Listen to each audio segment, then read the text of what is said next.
Bonjour et bienvenue dans cette vidéo enregistrée en Tunisie au congrès de l'AMCV, que je remercie encore de l'invitation, qui m'ont fait travailler sur un sujet que je n'avais pas l'habitude de traiter, les anticoagulants. Je connaissais bien, mais anticoagulants en cas d'insuffisance rénale sévère et notamment en cas de dialyse, c'était un sujet sur lequel je n'étais pas habitué à traiter et que ça m'a obligé de faire la bibliographie. Si vous voulez en savoir plus, merci de mettre un grand max de pouces bleus à la vidéo pour indiquer à l'algorithme de YouTube que la chaîne existe. Et encore merci à la MCV et merci à la Tunisie pour cette invitation. Vous voyez le cadre magnifique dans lequel on est. Alors, insuffisance rénale, fibrillation atriale et anticoagulation. En fait, l'insuffisance rénale, les insuffisants rénaux modérés à sévères représentent quasiment un tiers de nos patients insuffisants en fibrillation atriale. Mais alors l'insuffisance rénale sévère, c'est avec une clairance à moins de 30, ou enfin DFG à moins de 30, ou l'insuffisance rénale terminale avec une DFG inférieure à 15, notamment hémodialysée, ne représente quasiment que 3% de nos patients. Ces patients sont à plus haut risque d'AVC, mais également à plus haut risque de saignement. Et donc jusque-là, on n'osait pas mettre des anticoagulants oraux directs, les fameux AOD ou NACO, parce qu'on disait qu'ils étaient éliminés par le rein. En fait, celui qui est éliminé le plus par le rein, c'est le dabigatran, donc on n'en parlera pas trop parce qu'en plus ce médicament est dialysable, et donc il est dialysable, finalement ce n'est pas adapté pour les insuffisants rénaux dialysés.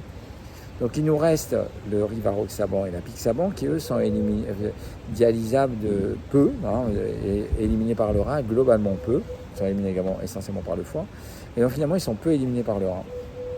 Et donc est-ce qu'on a des données avec ces anticoagulants oraux directs en cas d'insuffisance rénale sévère? En fait, quand on regarde la méta-analyse des essais, on trouve quelques données qui montrent que globalement, il n'y a pas plus de saignement et pas plus d'AVC lorsqu'on prend un anticoagulant oraux direct qu'un antivitamine K. Est-ce qu'on a des études randomisées qui ont évalué ces nouveaux médicaments? En fait, oui, il y en a. Il y en a une avec le rivaroxaban, avec 2 protocoles de rivaroxaban basés à base de 10 mg versus un protocole d'AVK chez des patients dialysés et qui montre que l'anticoagulant faisait mieux sur le critère primaire qui est un critère hémorragique et faisait mieux sur le critère ischémique. Donc il faisait mieux sur les 2 critères ischémiques ou hémorragiques de prendre de rivaroxaban 10 fois 1 par jour, ce qui n'est pas la dose habituelle, je reconnais, versus l'AVK. On a 2 études avec l'apixaban à 5 réduit à 2,5 si un des 2 critères d'âge à plus de 80 ans ou de poids moins de 60 kg est rempli, qui montre que ça fait match nul par rapport aux AVK. Et puis ce que j'ai trouvé intéressant, c'est un registre tout récemment publié français qui s'appelle le registre Rhin, où ils ont évalué tous les patients jusqu'à 2020, de 2012 à 2020, les patients qui étaient en hémodialyse, qui n'avaient pas d'anticoagulants, qui sont mis à faire de la fibrillation atriale. En fait, dans ce registre Rhin, la majorité des patients ont reçu des AVK, mais il y avait quelques centaines de patients qui ont reçu des AOD.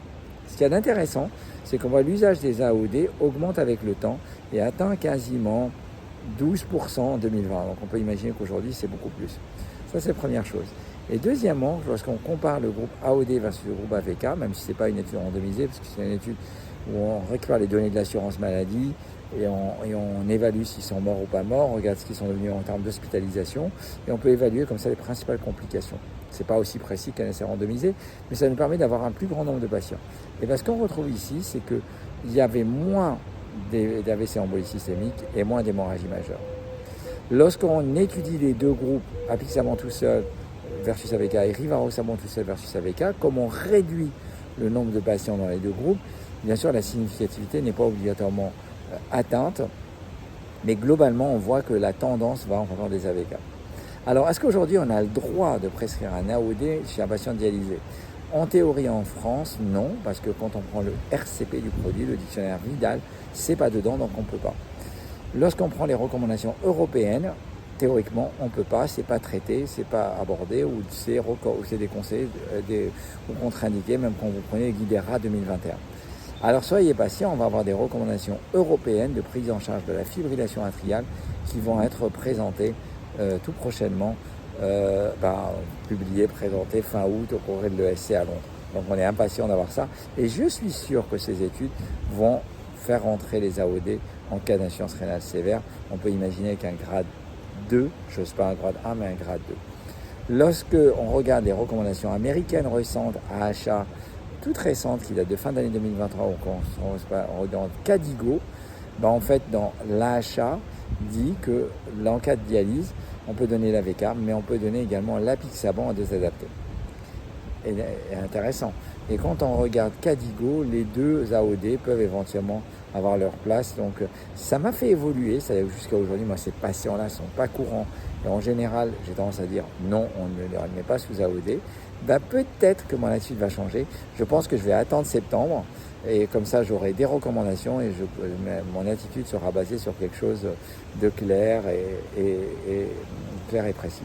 Bon, j'espère que cette vidéo vous a intéressé. Merci de mettre un grand max de pouces sous la vidéo. Merci encore à la MCV pour l'invitation et à très bientôt pour une autre vidéo. Bye bye.